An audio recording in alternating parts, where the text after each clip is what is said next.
Hello ಕರ್ನಾಟಕದ ಜನತೆ, welcome back to update Kannada 360 channel. So ನಾನು ಇವತ್ತಿನ ವಿಡಿಯೋದಲ್ಲಿ ಯುವ ನಿಧಿ ಯೋಜನೆ ಬಗ್ಗೆ ಮಾಡ್ತೀನಿ. ತುಂಬ ದಿನವೇ ಆಗಿದ್ದು ಯುವ ನಿಧಿ ಯೋಜನೆ ಅಥವಾ ಬೇರೆದ್ರ ಬಗ್ಗೆ ವಿಡಿಯೋನ ಮಾಡಿ. ಸೊ ಇವತ್ತಿನ ವಿಡಿಯೋದಲ್ಲಿ ನಾನು ಯುವ ನಿಧಿ ಯೋಜನೆ ಹಣ ಪಡೆಯೋಕ್ಕೆ ಒಂದು ಸರ್ಕಾರ ಹೊಸ ರೂಲ್ಸ್ನ ತಂದಿದೆ.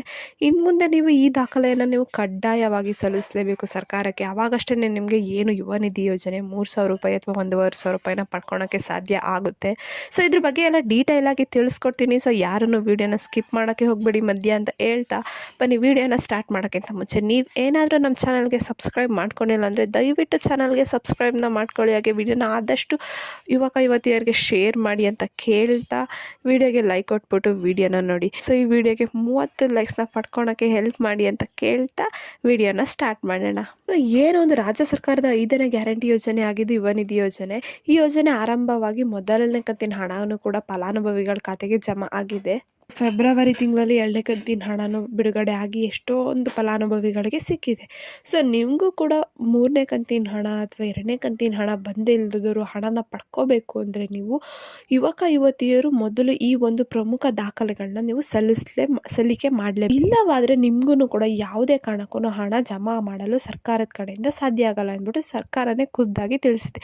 ಸೊ ನೀವು ಯಾವ ದಾಖಲೆನ ಪ್ರಮುಖವಾಗಿ ಸಲ್ಲಿಸ್ಬೇಕಂದ್ಬಿಟ್ಟು ತಿಳಿಸ್ಕೊಡ್ತೀನಿ. ಸೊ ವಿಡಿಯೋನ ಸ್ಕಿಪ್ ಮಾಡಬೇಡಿ. ಸೊ ಏನು ಕಳೆದ 6 ತಿಂಗಳಿಂದ ಪದವಿ ಶಿಕ್ಷಣ ಮುಗಿಸಿ ಅಥವಾ ಡಿಪ್ಲೊಮಾನ ಶಿಕ್ಷಣ ಮುಗಿಸಿ ಕೆಲಸಕ್ಕೆ ಹುಡುಕಾಟ ನಡೆಸ್ತಿರುವ ಯುವತಿಯರಿಗೆ ಏನೋ ಒಂದು ಅನ್ಎಂಪ್ಲಾಯ್ಮೆಂಟ್ ಅಲೋವೆನ್ಸ್ ಅಂದ್ಬಿಟ್ಟು ಈ ಯುವ ನಿಧಿ ಯೋಜನೆ ಅಡಿಯಲ್ಲಿ ಪ್ರತಿ ತಿಂಗಳು 3,000 ಮತ್ತು 1,500 ಅವರಿಗೆ ಜಮಾ ಮಾಡ್ತಿತ್ತು ಅವ್ರ ಖಾತೆಗೆ. ಆಮೇಲೆ ಸರ್ಕಾರದ ಒಂದು ಮಾಹಿತಿ ಪ್ರಕಾರ ಏನಂದ್ರೆ ಯುವತಿಯರು 2 ವರ್ಷದ ಒಳಗೆ ಏನಾದರೂ ನಿಮಗೆ ಕೆಲಸ ಸಿಕ್ತು ಅಂದರೆ ಇದನ್ನು ಸರ್ಕಾರದ ಗಮನಕ್ಕೆ ತರಬೇಕು.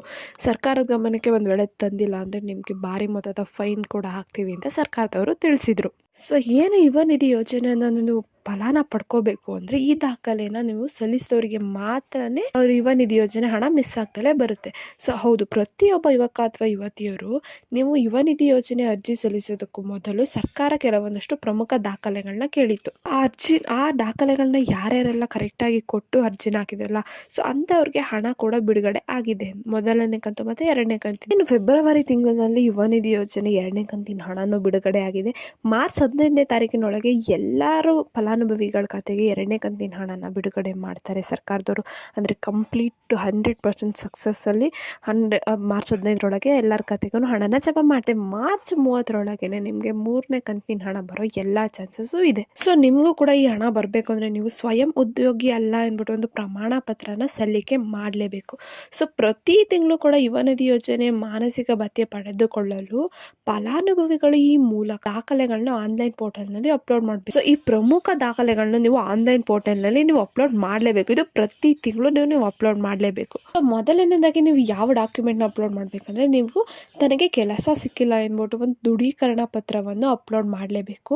ಹಾಗೂ 2ನೇದಾಗಿ ತಾನು ಸ್ವಯಂ ಉದ್ಯೋಗಿ ಅಲ್ಲ, ನಾನು ಯಾವುದೋ ಸೆಲ್ಫ್ ಬಿಸ್ನೆಸ್ನ ಸ್ಟಾರ್ಟ್ ಮಾಡ್ತಿಲ್ಲ ಎನ್ನುವ ಒಂದು ಪ್ರಮುಖ ಪತ್ರವನ್ನು ಕೂಡ ನೀವು ಸಲ್ಲಿಕೆ ಮಾಡಲೇಬೇಕು. ಸೊ ಈ ರೀತಿ ನೀವು ಸ್ವಯಂ ಘೋಷಣೆ ಪ್ರಮಾಣ ಪತ್ರವನ್ನು ಆನ್ಲೈನ್ನಲ್ಲಿ ಅಪ್ಲೋಡ್ ಮಾಡದೇ ಇದ್ದರೆ ಅಂತಹ ಫಲಾನುಭವಿಗಳಿಗೆ ಯುವ ನಿಧಿ ಯೋಜನೆ ಅವ್ರ ಖಾತೆಗೆ ಡಿಬಿಟಿ ಆಗೋದಿಲ್ಲ. ಸೊ ಅಪ್ಲೋಡ್ ಮಾಡೋಕ್ಕೆ ಸರ್ಕಾರದವರು ಇಷ್ಟು ಟೈಮ್ ಅಂತ ಕೊಟ್ಟಿರ್ತಾರೆ, ಅಷ್ಟು ಟೈಮ್ ಒಳಗೆ ನೀವು ಅಪ್ಲೋಡ್ನ ಮಾಡಬೇಕು. ಸೊ ನೀವು ಸೇವಾ ಸಿಂಧು gs.karnataka.government.in ಅನ್ನೋ ಒಂದು ಅಫಿಷಿಯಲ್ ವೆಬ್ಸೈಟಲ್ಲಿ ನೀವು ಡಾಕ್ಯುಮೆಂಟ್ನ ಅಪ್ಲೋಡ್ ಮಾಡ್ಬೋದು. ಯುವ ನಿಧಿ ಯೋಜನೆ ವಿಡಿಯೋ ಇಷ್ಟ ಆಯ್ತು ಅನ್ಕೊಂತೀನಿ. ಇಷ್ಟ ಆದರೆ ದಯವಿಟ್ಟು ಚಾನಲ್ಗೆ ಸಬ್ಸ್ಕ್ರೈಬ್ನ ಮಾಡ್ಕೊಳ್ಳಿ.